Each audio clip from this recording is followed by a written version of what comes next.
Welcome everybody to Thought Leader Friday. We are super pumped to have our friend, the ever wise Shaun Rawls here with us today. And he's going to walk through a number of things related to his perspective, his experience, and also give us a lot of practical advice for how to navigate what we're seeing going on in the market. As always, I'm joined by my amazing partner, Debbie, and we're going to be asking some questions of Shaun today, and he's going to run with a number of different topics for us. So Shaun, to get us started, maybe for the folks who don't know you quite so well, who's Shaun Rawls?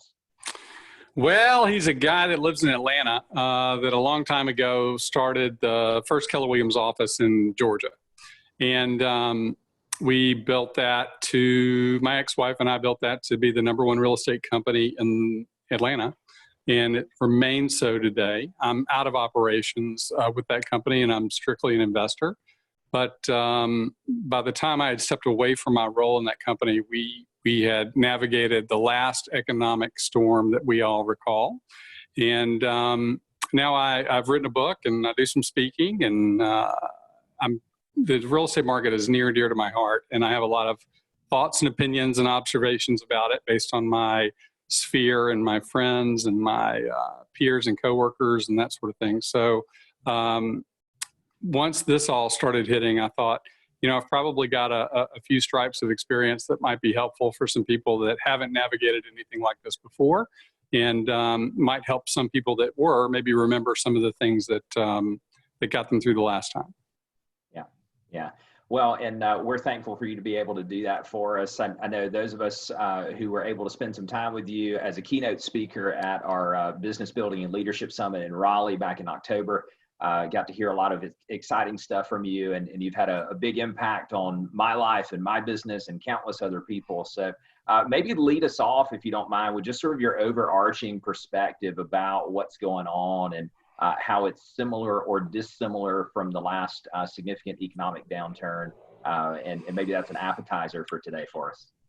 Sure, there's a lot of meat on that bone. It's first of all, it's different than the last time, right? The last time we were in part as an industry, we were part of the problem that led into it. We were so closely tied to the mortgage industry and what happened with that hand in hand, we were really maligned a little bit through that, if not a lot in some cases. But we had a lot of responsibility as an industry as to where that came from. This is different. This is a no fault of anybody's event in the world. Different than a 9/11. Which we all lived through and led through as well. The medical nature of this is just, it's new. The fundamentals of what it does to the market, probably not so new, but fundamentally what this is and how we got here is very different. So I think, it's funny. There's a lot going on. There are a lot of people saying a lot of things. There are a lot of people that want to talk about this. There are a lot of people that are racing to the finish line to be the first to come up with the solution, probably to say, I told you so. But I think what most people need to realize is nobody knows what the hell's going on, right? Nobody knows where the hell this is going to end up. Nobody has an answer. We all are clamoring to get a first row seat for the game, but none of us are really on the field. I mean, it feels like we are in some aspects, but not enough to know what's going to happen next. And I think that's probably, if there's one thing that I think I would want people to know right now, it's nobody knows what the hell they're talking about. Everybody's guessing. Everybody wants to know. Everybody wants someone they know to know. Because there's the lack of certainty is something that really frustrates everybody. And when you're running your own business, particularly a business that where you get paid on results, not by the hour or not by a salary like we are in the real estate business, you really want to know. And you got to make sure that your desire to know doesn't push you into believing or embracing somebody just because they sound smart and feel like they have an answer that you haven't heard before, or have an answer that somebody else had, so it must be the same or it must be true. It's, I think you would do yourself a favor to say, nobody really knows right now. I mean, we don't know how long it's going to last. We don't know when it's going to be solved. We know that when it is solved, it'll stop. And we know that life will go on. We just don't know if that's in 30 days, in 60 days, in 3 months, or 6. We don't know. I think there's a lot of effort and a lot of interest in getting things back to normal as quickly as possible. I think we've all figured that out. But we don't know. And I think what people need to be focused on is, what can I do right now? Like, what can I do right now? Like, if you had a horrible experience through the last shift, scratch it from your memory. Don't bring that. Most 99% of what you remember is fear-based and is just going to cause an emotion of fear, or bring up an emotion of fear, and probably paralyzation on your part that you don't need. Likewise, if you're looking too far ahead, you're missing an opportunity right now. And I think we kind of go back to that 3-foot rule and go, okay, all I've got is today. All I have is right now. So what, if I can't control this thing, if I can't even control the information that's coming at me, if I can't believe the information I'm hearing with people that are offering solutions or telling me how bad it's going to be or telling me how great it's going to be, none of them know. And let's just assume that none of them know. What I do know is there are things that I can be doing right now that I know if they don't have a short-term impact, they will have a long-term impact. And I think that I think people need to look at their business and go, okay, based on what I know to be true, in my experience, if I just focus on blocking and tackling, I don't have to there's no ESPN highlight reel right now, right? So there's nothing I need to be doing to make a highlight reel and make a dramatic catch in the end zone. I just need to block and tackle. So what does block and tackling look like right now? Because if I block and tackle really well, I'm hoping that it'll create some short-term momentum and results for me. But more than that, I know that it'll create some long-term momentum and results for me. And maybe you win on both, but you certainly win on the long-term scale. And ultimately, as far as that may seem for people when you say long-term, in the real estate world, that seems like forever when you say long-term, because people aren't used to thinking that far out. But just realize that long-term can be 6 months from now. Long-term can be a year from now. Long-term can be a lot longer than that, but long-term can be 2 months from now. But don't trick yourself into thinking that I'm going for broke in the short term, because we don't know what our short term is. And I think we can define short term as until this thing is resolved. And then long term starts after this thing is over. And who do you need to be contacting? Who do you need to be contacting? What's your message? What's the method for your messaging? And how are you planting seeds that create a harvest for you later? Because right now there's so much opportunity to be the real estate agent that cares the most, not the one that sells the most houses. And I think you have to lead with care and compassion and concern for the people that you serve in a normal, typical market professionally. Now you have an opportunity to serve them personally. And when you do that, you're going to create years and years and years of client loyalty just by showing up as an awesome human being first and a great real estate professional second. So that's kind of, I think it's just a focus on now. I mean, you guys are coaching people every day. What are you hearing, or when you finish your day at the end of the day, what's the theme? If you had to wrap up a theme of like the top 3 words or feelings or concerns that my clients are living with, what are they? Debbie, you want to grab that one first? Do you want me to? Sure. Yeah, I think when you think about it, it is that future pacing. They're questioning what is the future going to look like you mentioned. As we know in real estate, what we do today shows up 90 days from now, right? So they're looking at, like you're saying, what do I do today, but how is that going to show up 90 days from now?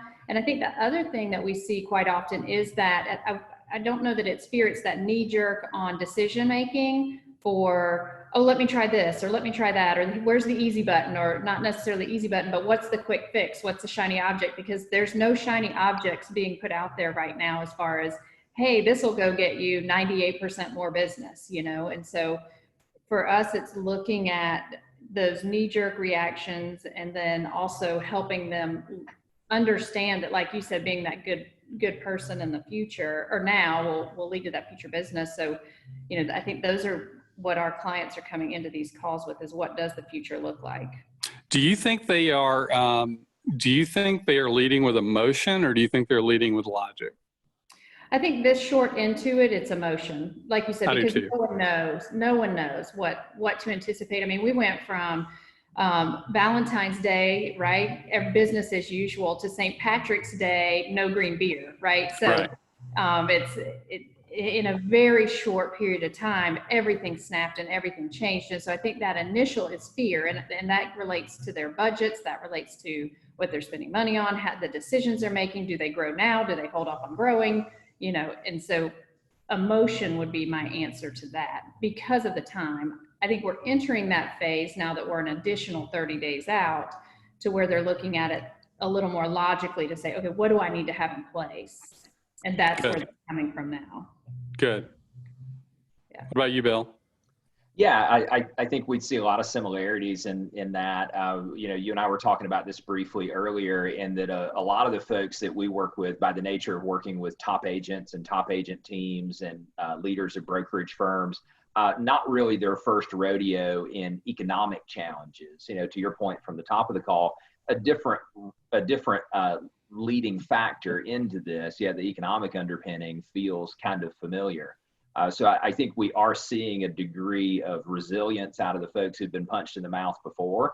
And then sort of on the macro, not necessarily specific to our clients, on the macro, there's a lot of deer in headlights right now. Folks who weren't in this as we all were in the last significant downturn, and maybe their historical perspective only goes back as far as the last one. And it's not back to 9/11, not back to the dot-com bubble burst, not back to any other significant historical events. So there's an element of resilience that's there. And I think there's also, to your point, maybe for all of us, this desire to sink our teeth into something timeline related.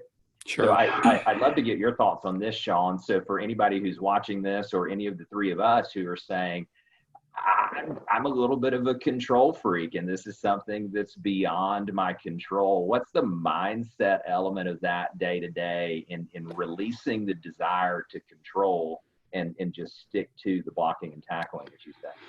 So that's a really good question.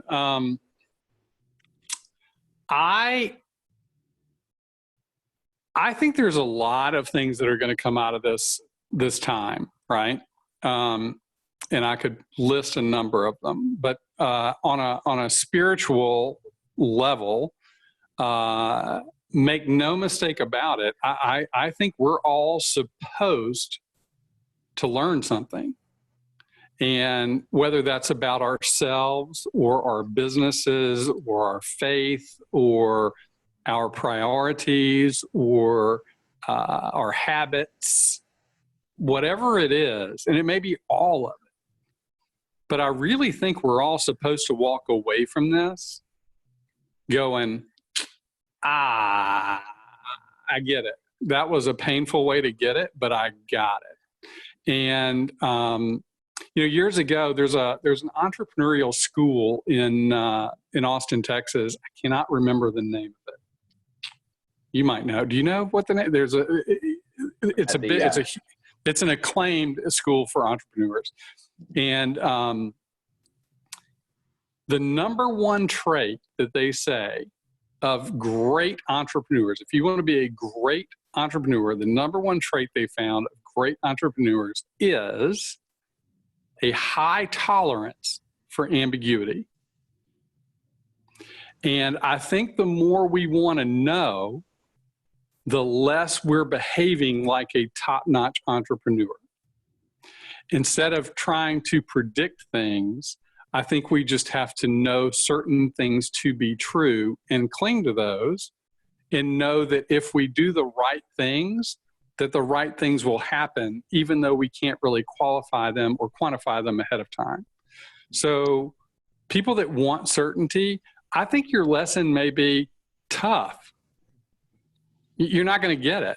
If you want to be certain on something, tell me how many calls you're going to make today. You can be certain about that.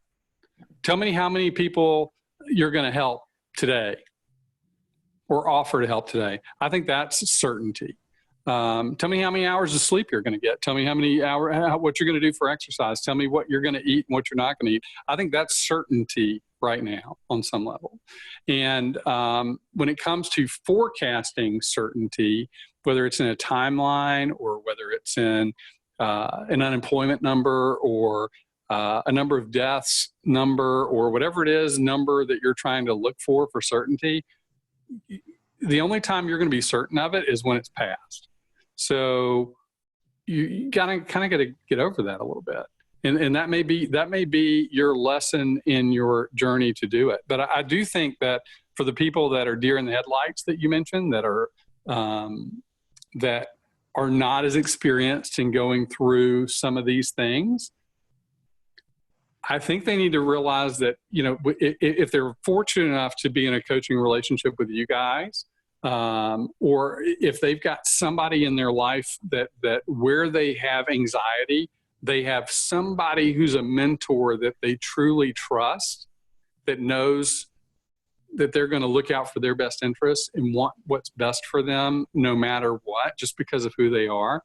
I think they need to just tighten the blinders a little bit and really focus on those mentors and say, okay, just tell me what I need to do. Because here's what we did in the last shift. We didn't know what we were doing.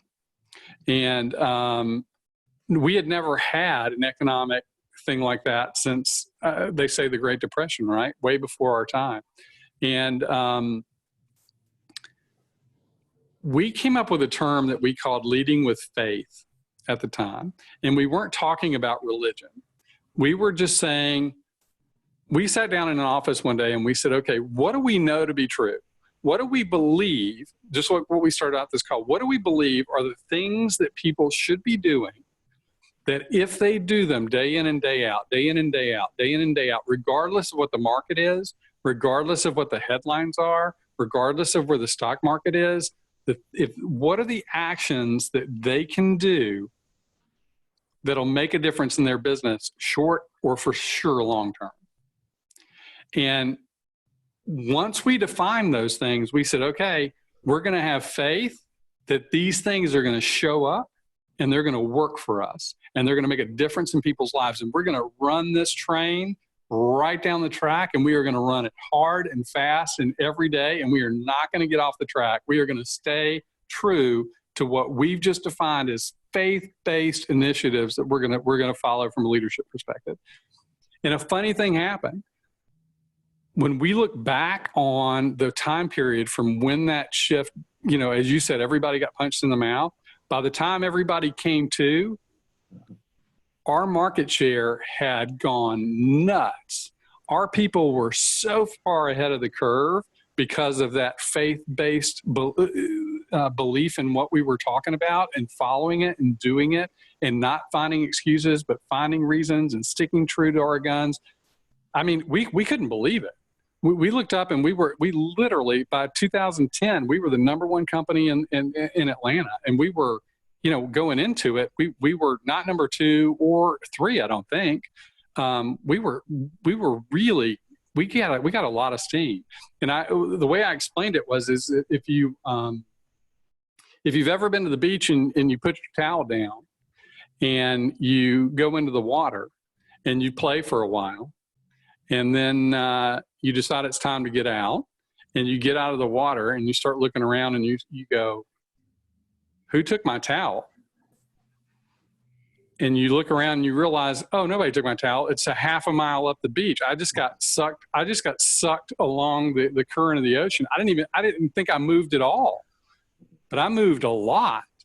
And I think that's the same kind of feeling people are going to have in this business if they stay true to the activities and the mindset that allows them to stay focused on what they can control, forget about what they can't, stop looking for certainty when it's not even possible to have it. Not that you don't have it. It's not even possible to have certainty down the road at this point. So forget about it. Don't waste your time on it. Just keep your head down. Do the activities that you know are good for you, personally and professionally, by the way. I mean, we've got a gift. We're all eating home-cooked meals. We're sitting around a table. We're sleeping. I'm guessing people are getting more sleep than they've gotten in a long time, and the bags under their eyes have diminished. They've got a little bit whatever. I see a Peloton truck around town all over the place. So people are, Peloton's doing well. Hopefully people are keeping the weight off and eating healthy and doing some exercise and just preparing to play at a higher level, even though we're feeling sidelines. But I think it's no different than, it's no different than the professional basketball players or all the baseball players or the football players. They can't play either. They can't play the level of play they're playing. But I guarantee you this, they're working their asses off right now. They're in the gym at their house. They're running around their neighborhood. They're doing push-ups. They're doing everything they can do. And bet they're reading and sleeping and eating and making sure that when the switch does turn back on, they're not playing catch up with their fitness, which is their job. And I don't think we should be doing this. I don't think we should be doing that either. Yeah. So I don't know. I think people just need to know that there are things you can control and things you should be doing. And if you believe that those are the right things to do, just do them. Do them every day. Tell me how many you're going to do a day. Tell me what numbers you can control and what you're committed to doing, and do it. And see, and if you do that every day for the next 6 months, regardless of when this thing is up or over, my guess is you're going to be surprised at where your towel is and how far you went, would be my guess.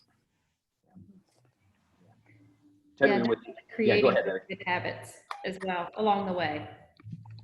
Well, mindset's such a big deal. I mean, you said, Debbie, that emotion is kind of a big.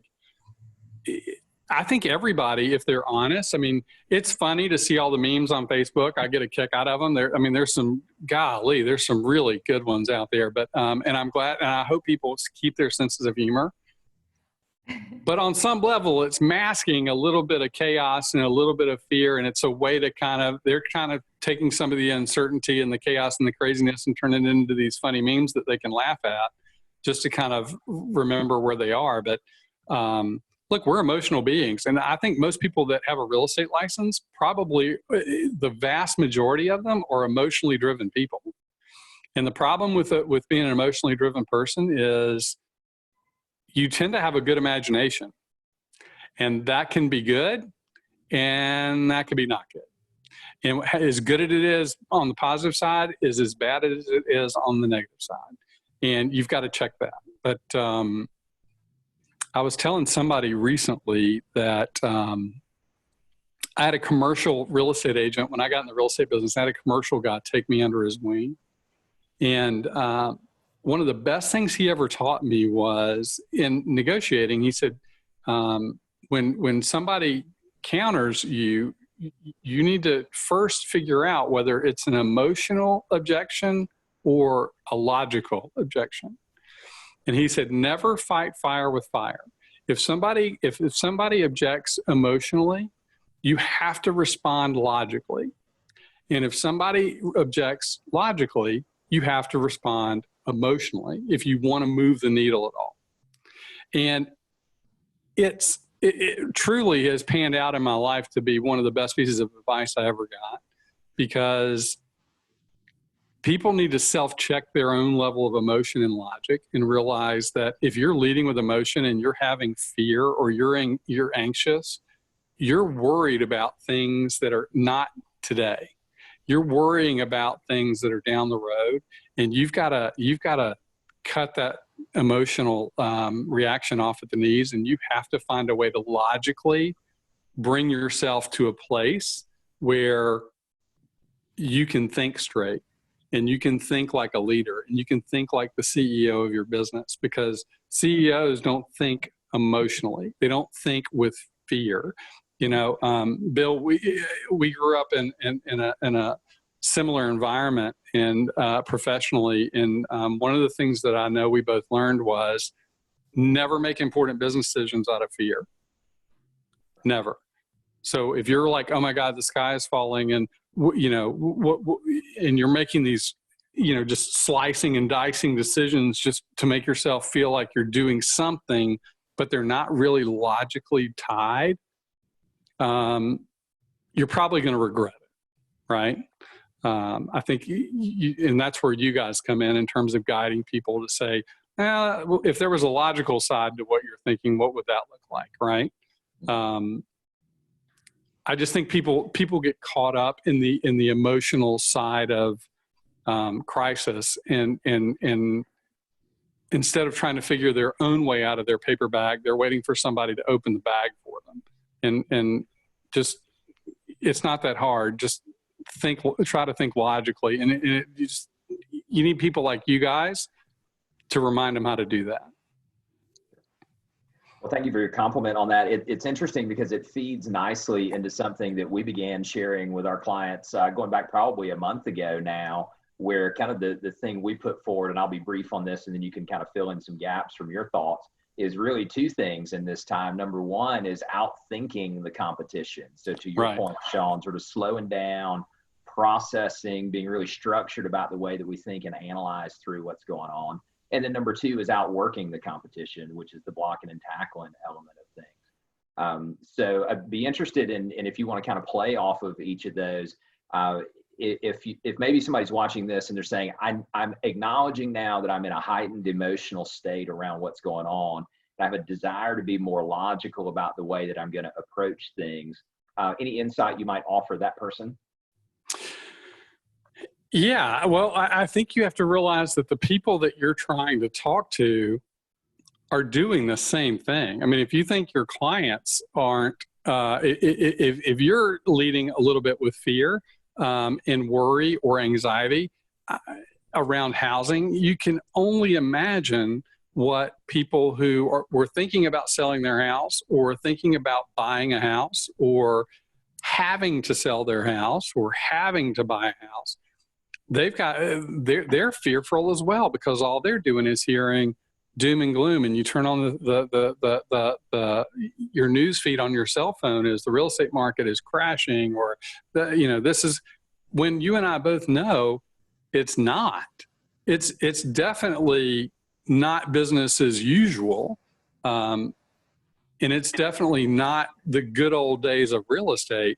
But if we learned anything in the last shift that lasted forever, it was people still bought and sold houses. And it was surprisingly, at the end of the day, it wasn't all that different from when it was a normal market. All the smoke and mirrors came in by the quintupling of listing inventory on the market that wasn't selling. It wasn't that there weren't buyers. There just weren't enough buyers to handle that kind of inventory or that kind of supply. But at the end of the day, the normal, near the normal amount of homes that needed to be bought and sold were bought and sold. So in the midst of all the smoke and mirrors and pandemonium, there was a truth and there were real estate sales. But unless you were communicating that, people didn't know it. So, I've said, what can you do that would be a great communication tool for your people? And the simplest thing I think is, we all turn on the news every day and we watch the number of new cases of corona. We watch the number of hospitalizations. We watch the number of deaths. Oh my God, they set a record today. Oh my God, they set a record yesterday. The number of people who died, and what are they doing with these bodies? And oh my God, and blah, blah, blah, blah, blah.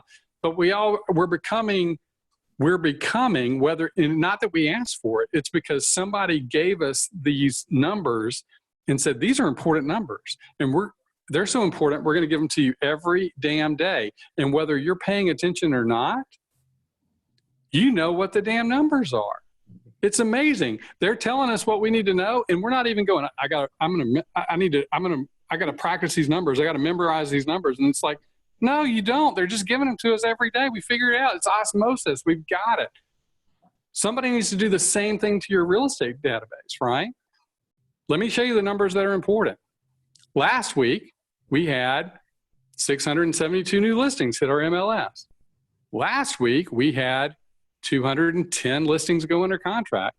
And last week, our MLS closed 179 properties on, by the time the week was over. This week, here are the numbers. It's more than last week. It's less than last week. This one's up. This one's down. And if you're giving new listings, under contracts, and solds, you're doing new cases of corona, hospitalizations, and deaths. It's the same damn thing. You just have to give it out every day. And all of a sudden people realize you've got a client at the grocery store that goes, hey, I didn't realize that, 179 houses closed last week. That's crazy. I thought I heard everything was at a standstill. It's like, oh my God, I didn't hear that. Where'd you hear it? And you become the voice of reason and logic, not emotion, that lets people know, hey, we're still doing it, but we're doing it different. I'm going to list your house this way on a Zoom call. And I'm going to have an open house this way on a Zoom call. And I'm going to have a buyer consultation this way on a Zoom call. In fact, I've got a buyer seminar I'm going to do. I've got 30 people signed up for a Zoom call on Thursday night. If you'd like to sit in and have my buyers go through my buyer seminar, we're going to do it all. You can sit in your living room in your pajamas. I don't care. I'm going to be in mine, and I'm going to give you everything that you need to know about buying and selling a house as it relates to the current market. And I'm going to give you statistics, and I'm going to give you strategies. I'm going to tell you what's working and what's not, and tune in. And all of a sudden that's something you can control, and that's something you can do.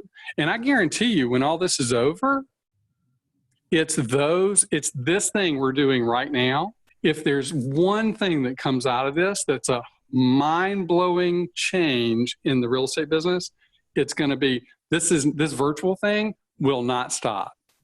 The best people in our business have already figured out, dang, I can have meeting after meeting after meeting after meeting, and I don't have to race because I'm late and spill Coke in my lap in my car. I don't have to eat French fries at 75 miles an hour getting to the next one to hold me up. I'm right here. I can be more productive right here than I could have ever been going from one to the, but here's the deal. We would have never done this if it weren't for Corona. We would have never said, you know what, I'm going to take my business virtually. Screw all this real stuff. I'm going to be the guy that goes virtual I'm going to do virtual seminars. And I'm not going to have a Sunday open house. I'm going to do it online.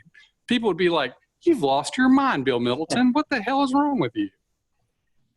But guess what? It's going to be business as the new normal when all this is over. And I think that's what you can't let people forget, particularly for you guys as coaches. What's changing that's going to make you better? What's changing that's going to make you more profitable? What's better that's going to make you more efficient? What's better that's going to make you more balanced as a human being and a professional? I mean, we're a business that's been notorious for people being chain smoking, alcoholic, divorced, whatever, because they're working their asses off and their priorities are all out of whack. And guess what? Everybody's doing everything and juggling everything in a balanced fashion in their own home right now. And it's got to feel pretty good on some level. Now, granted, we all want to get the heck out of here from time to time. But but truth be told, there are very few people, I think, that would say this has not been a gift on some level. Well, you make a really good point. Then, Debbie, I'm going to hand it to you for a follow-up question to Shaun. I think we were all headed this direction anyway, and at some point, and it might have been 2 years or 5 years down the road or wherever, and this has been a gift for us because it's given us the massed force adoption of this on the consumer side of things. So the consumer is now beginning to buy into all of this, which just makes it easier for us to deliver this to them in something that now feels familiar because they didn't really have a choice. They're having to do it for their own jobs, or they're homeschooling their kids over it, or whatever it is. So this rapid forced mass adoption, I think gives us a lot of legs underneath this in the short term. Oh my gosh, it's huge. I mean, can you think about just people going, you mean I can list my house or I can sell my house and I don't have to let you or anybody else in it? Mhm. Or at least not in it over and over and over, or on a whim, or without notice, or with 1 hour notice, or what? I mean, there are so many. It's going to be fun to watch the value pitches that come out of this to make people realize what a great gift this has given our industry, whether you're an agent or somebody wants to sell your house or somebody wants to buy your house or buy a house going down the road. I mean, it's this technological fast forward, if you will, I think it's going to make our industry a lot more fun and a lot less stressful for everybody involved. Mm-hmm. Yeah.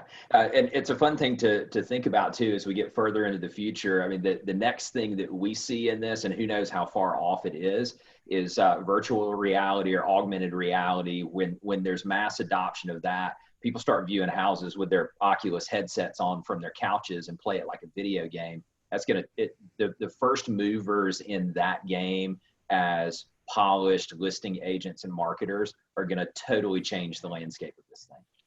We're probably not very far off from that, would be my guess. I mean, I'm sure people are already thinking about it or how to develop it anyway. Sure. But no, you're right. It's a game changer. Our game is being changed, not just temporarily, but forever on some levels.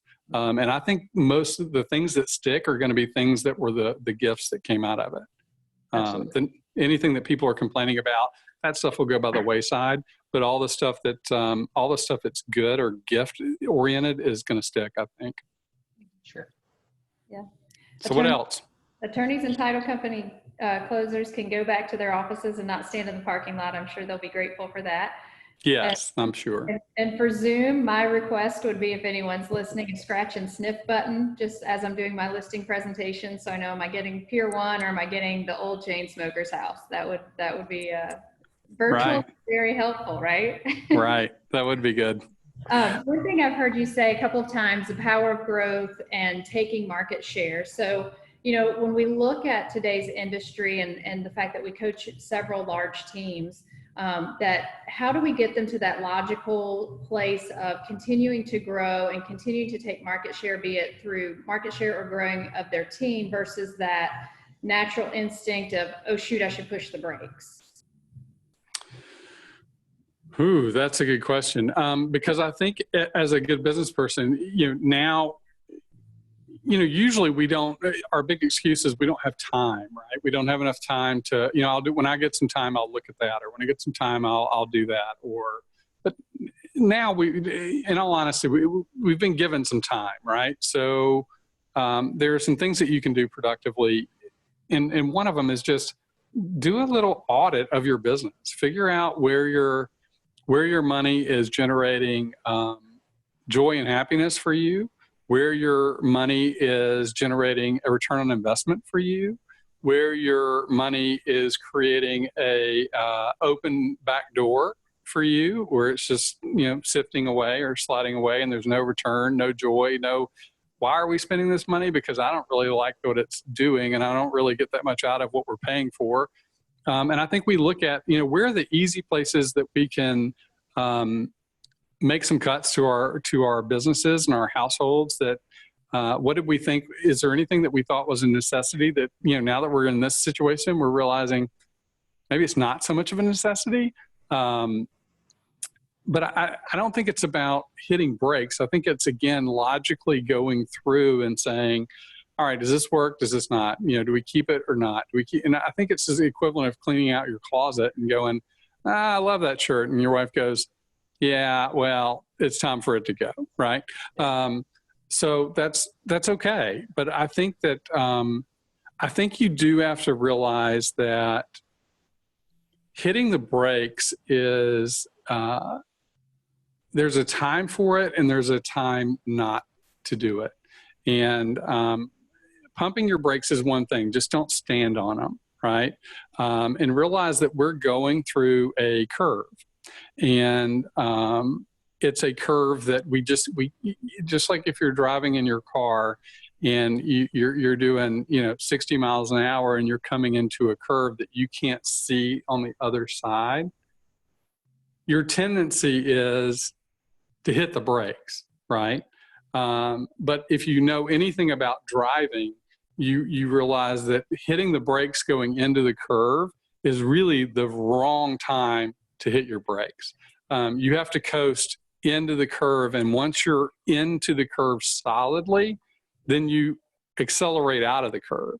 The brakes are very rarely used if you're driving appropriately in a curve. And I love that analogy, because I think in business we hit a curve and the tendency is to hit a brake just like we would in a car. And it's just because you can't see it doesn't mean you're supposed to stop. That's what stop signs are for. You're just supposed to just let off the gas and coast and observe. Be an observer for a minute. You don't have to be a balls to the wall, gonna rip it through it as fast as you can like you maybe were last week or last month or last year. This may be a time, just take your foot off the gas. Don't have to hit the brake, but just pay attention. Pay attention to yourself, pay attention to your business, pay attention to your environment. How are you communicating? What's your message? What's the method of your message? Is it working? Put everything under the microscope, but don't hit the brakes and don't hit the gas if you're not comfortable. But follow your gut. But if your gut is slam on the brakes, that's probably not the right. There's probably another choice to that I think would be more prudent as a business leader. Tap them, but don't stand on the brakes and try to resist the urge to do that.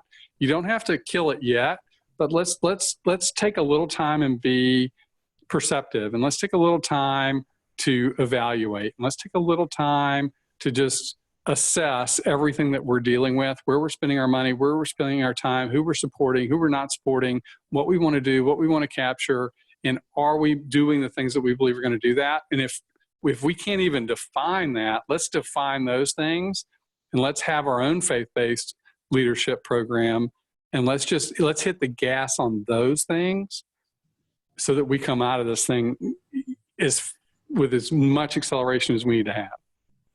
Yeah, you make a great point there in the leading with faith, because that was something else I noted. I believe many of our leaders are confident in what they're doing and the bus that they're driving and how they're getting to where they're going. And there's still uncertainty, right? As you mentioned earlier. So how do they continue to lead their people with faith when they too are struggling with that uncertainty, yet want to project the message of, like you said, just go do the right things and the best will show up? Well, here's where integrity and authenticity and vulnerability collide, right? It's times like this that real leaders show up and real leadership is revealed for what it is. So it's easy to lead when things are good, right? Everything's good when things are good. Everybody looks like a rock star when things are good. A tailwind makes every plane fly faster, right? Even the bad planes fly faster with a tailwind. Now you've got some turbulence. So it's really important, if you have a team, if you have a company that's relying on your leadership, go back to the beginning of this call. You have to be honest, and this is the time where people are going to call complete bullshit on you as a leader if you are anything other than authentic and vulnerable and real. And if there's one thing I would be communicating right now as a leader, if in my organization, it would be nobody knows where this is going. Nobody knows. I don't know. I would love to know. I would love for somebody I see on TV to know. I would love to see somebody on a podcast know. I would love to know that somebody knows what the hell they're talking about. But right now, nobody knows. And so here's my plan, right? My plan is I'm going to attack what we don't know this way, because I have defined that there are certain things that we can control and we do know, and we're just going to stay focused on that. And we're not going to worry about the things we don't know and we don't control. And here's my commitment to you as my team. Here's what you can count on in me as a leader. I will always tell you the truth. I will always tell you this. I'm not going to cut people from our roster unless I absolutely positively have to. I'm not going to, whatever it is, you need to think about it as a leader. What do you want to be able to, if you had to stand in front of your people, and you should, and say, here's what I'm going to do. Here's what you can count on from me. Here's what I need from you. Even if it's stop listening to stupid people. I need you to stop listening. Do not get caught up in sensationalism, journalism, anything. If there's something important, let's talk about it. If there's something you're concerned about it, bring it up to the table and let's talk about it. Let's create an open dialogue, but do not take anything that anybody says as gospel, particularly if they're telling you how things are going to be at the end of this, because nobody knows. And I've seen it a million times where maybe things are not great in the world, but in our world, we did the right things and we ended up okay. And so regardless of where the world goes, I'm going to guide our sled dog team this way. And this is how we're going to get through the storm. And this is where I'm shooting to lead us. And I need your support to do it. And I need your trust to do it. And I need your confidence in me to do it. And I need you to be able to communicate with me to do it. Everybody's got a potential answer. Everybody's got a potential solution. Nobody's off the table. There's no rankings. There's no titles. There's no nothing. Everybody is important in this thing. And just go to your people and be a leader. Be a leader. Put it out there. But don't put it out there like you're Nostradamus. Put it out there like you're a real person and you're taking your responsibility as a leader seriously. And you're going to be as honest and authentic and as real as you can possibly be through this entire thing. And that's all you know to do. And if that's good enough for them, stay. And if it's not good enough for them, leave. And I think that's the dialogue I would have. Yeah, thank you for that. Bill? So let's build on that for just a second, and maybe we'll go another 5 or 10 more minutes here, Shaun. Let's say I'm watching this video and I run a team and I buy into that advice that you're offering there, and I'm doing that, and I have some team members who aren't bought into that, who aren't bought into the get up every day, put your boots on, block and tackle, keep your mindset right. I guess two questions in this. How would you coach or lead or guide those team members to rise up? And then if they don't, then what? I think that's what you have to decide as a leader, right? I mean, you or I can't tell somebody how to handle that, but I can tell somebody that there's nothing wrong with saying it's all hands on deck. And if you can't give me 100%, I can't give you 100%, right? We are interdependent, interwoven in this fight. And the reason I'm doing what I'm doing is because I believe I've got a team of people who I can rely on to get where we want to go. So if you're having issues with that, come talk to me, right? Or if there's somebody you know is having issues with that wouldn't come talk to you, go to them in private and have a fierce conversation. Not a confrontational conversation. Just have a real conversation with somebody that says, look, I'm concerned about you, and I'm not concerned about you in a negative way. I'm concerned about you because I really need you and I really believe in you. And you have to assume, just like your clients, that they're scared, right? They're scared for their job. They're scared for whatever. They're scared. So if they're scared, you've got to that's emotion. You've got to sit down with them and create some logic around their reality that helps them go, you know what? Thank you for talking to me. I will be better and I will do that. And you can count on me for that. And don't end the conversation without going, can I count on you? And make them own it. And if they're not, you're going to know that they're not. But look, it's tough. I mean, if you're going to make the commitment not to cut people, and And that was one of the commitments we made in the last shift with our organization. We said our goal, I can't promise at this juncture because, again, I don't know. So I want to be careful how I say it. But our goal is we do not want to lose one support person for your business. So what you're used to coming into the office and dealing with on a daily basis, our goal is to keep all of that intact. And we had companies that were firing, receptionists that had been there for 20 years that people were freaking out. You could just hear they were devastated. And we were like, we're not going to be that company if we can at all help it. And we didn't. We never let anybody go. But we had to get people on board, and we had to we had to have some fierce conversations as a group, and we had to have some fierce conversations individually, kind of what I'm talking about, just to make sure that people knew, look, I'm serious. This is my commitment, but I can't have that commitment for people who aren't as committed on the other end. Like, I want to keep everybody that wants to stay. I want to keep everybody that wants to play. And here's what I need from you to help me keep my promise there. Because I think people get into, well, the what's in it for me channel, right? Well, what am I going to get out of it? And what are you going to do for me? It's like, well, you're going to keep your job, first of all. That's a big one in this market. If you're not watching the news, that seems to be a big one. Right. And I'm committed to doing everything I can to do that. But I only am going to do that for people that appreciate it and are going to work harder during this time than you did before as a reward for that. Right. And I don't think it's a hard, although I say I don't think it's a hard conversation, that's not a hard conversation for me to have with people because it's just a real human conversation.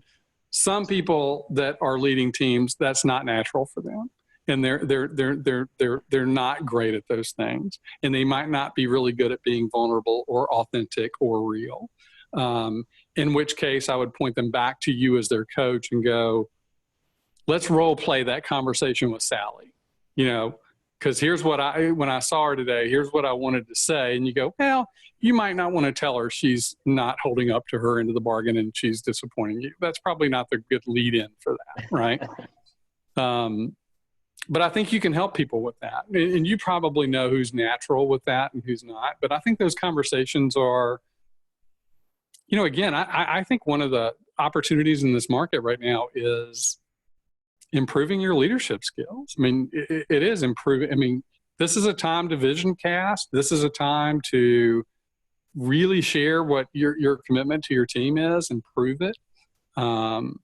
Don't go silent and don't pretend it's business as usual, and don't brush things under the rug in a global sense of your business. Put everything out there. Be authentic. Be vulnerable. Be real. But let them. And if you do that, you're going to let them. They're going to know that you care without you having to tell them. They know that it's an integrity-based leadership moment for people, and it's an opportunity for people to really step up their own level of leadership with their team and create a buy-in in the trenches that they wouldn't have had the opportunity to have if this wasn't here. Sure. I think you make a great point on an opportunity for all of us to polish up on some things, to implement some new things. Debbie, any final questions for Shaun, and then we'll get some parting thoughts from him. Yeah, I have one quick question. So you mentioned at the top of the call that you've written a book. And so I'd love to hear maybe one of the concepts, just give us a little sneak peek that may apply to those in this market. And I know it's not out yet, but a little information. It's not out. It was going to be out in a month, but we've pushed the date back. And I don't know what the date is, but it's probably going to be first quarter of next year. It's sounding like, but we'll see. But the book is called Effortless. And it's 18 F words to reframe and repurpose your life. And it kind of came about with, most people back into change by saying F it. And which means they end up just kind of give up or give in to something. And that's, when you think about change, most people dislike it unless you're the person who's calling for it, right? Like if you say, as the leader, you say, hey, we're going to change the way we're going to do our listing presentations. You're like, yeah, this is going to be awesome. But everybody else on your team is going, oh, crap, I don't want to do that. And so they just fight it and fight it and fight it until they say, F it, right?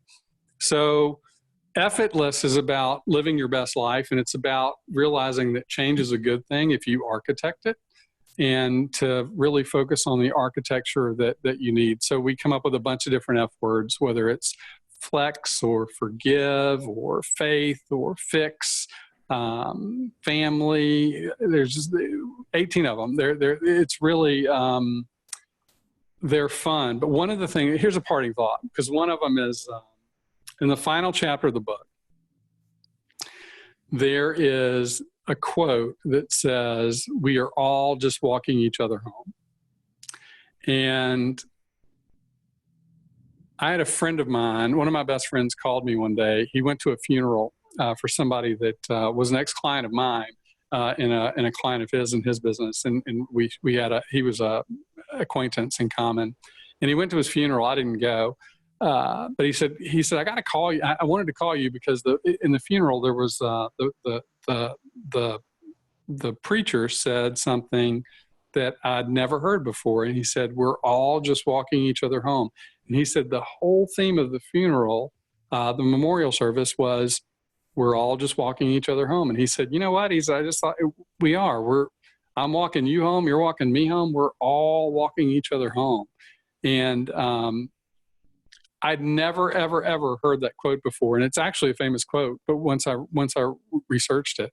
But 2 weeks later, Jerry and I were looking for a vacation beach rental property in Florida. And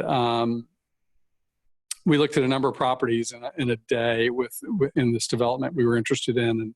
And we got to this one property, and there was a bookshelf outside of the master bedroom in this one place.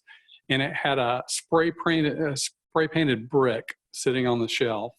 And the brick was engraved with, we're all just walking each other home. And I thought, well, I guess I know which property we're buying. This is, I usually say, just send me a sign, Lord, preferably in English. Well, he sent a freaking brick, right? So I was like, I don't think that was a burning bush if I ever had one.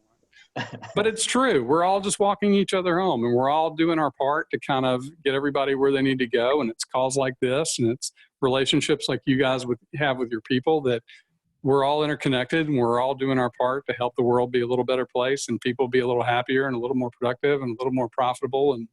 And if there's anything that we take away from this, it's that regardless of what's being said out there, the actions that we take and the mindset that we have has an impact on other people.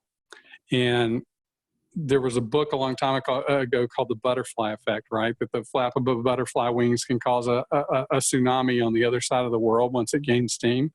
And I think we have to realize that we have to be carriers of logic and carriers of optimism and carriers of resiliency in the marketplace, so that we don't let the doom and gloom and the naysayers and the people who really don't know what they're talking about override our thought process of, it's going to be okay.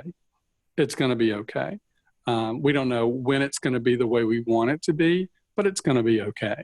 And we just have to focus on what we want to focus on, whether it's our mindset and our actions or both, to make sure we're getting there and help other people do the same. Great, thank you. That's great. Well, Shaun, I want to wrap up with this by not only thanking you, also echoing something that you likely know that you do that's a big gift to other people, and that is allowing them to collectively take both a mental deep breath and a physical deep breath to kind of pull back and really gain perspective about what's going on, and then simplify the actions and the course moving forward. So you and I have known each other a long time, and every time I've seen you speak or hear you speak, that's been the common thread for me. And I think you've yet again delivered that to the folks who have the opportunity to watch this. So, well, I appreciate it. You guys are both awesome. And I was really tickled to be a part of your event in North Carolina last year. And I love what you're doing. I love who you are as people and as coaches, and the people that are in relationship with you are lucky to have you. And I'm lucky to count you as friends in my life. So I really appreciate the invite, and I hope I've made a little bit of a difference for somebody out there listening. If I have, it's all been worthwhile. Absolutely. Well, thanks, Shaun. We love you, buddy. See you next time. Hey, love you too. Take care. See ya. Bye. Bye.